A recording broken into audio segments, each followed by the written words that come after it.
बिस्मिल्लाहिर्रहमानिर्रहीम। मैं हूं आमिर भट्ट और आप देख रहे हैं सिटी 5 टीवी। बढ़ते हैं आज की हेडलाइंस की तरफ।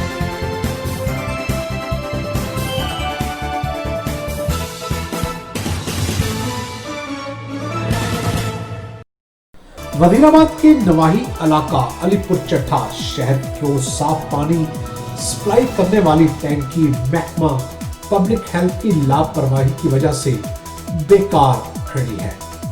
हुकूमत का करोड़ों रुपए का नुकसान शहरी न साफ पानी पीने के हसूल के लिए लोअर चिनाब पर लगाए गए नलकों का रुख करने लगे।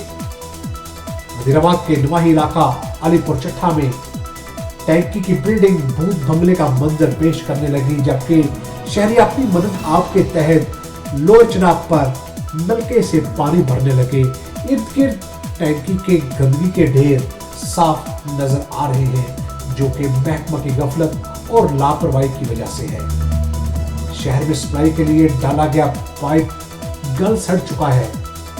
बिल्डिंग के अहाता में बुलंदो वाला कूड़ा करकट का ढेर फिर डिपो का मंजर पेश कर रहा है। लोग पीने के लिए पानी दूर दराज से जाकर लाने पर मजबूर है, जबकि खुली कचहरियों में डीसी गुजरावाला की जानिब से शहर में 4 वाटर फिल्टर प्लांट लगाने का वादा भी किया गया है, जो ताहाल पूरा होता नजर नहीं आ रहा। शहरियों ने हुकूमत पंजाब से फौरी इस्लाह अहवाल का मुतालबा किया है। सिटी 5 न्यूज में फिलहाल इतना ही। मजीद खबरों के लिए देखते रहिए सिटी 5 टीवी। तब तक के लिए इजाजत दीजिए। अल्लाह के बाद।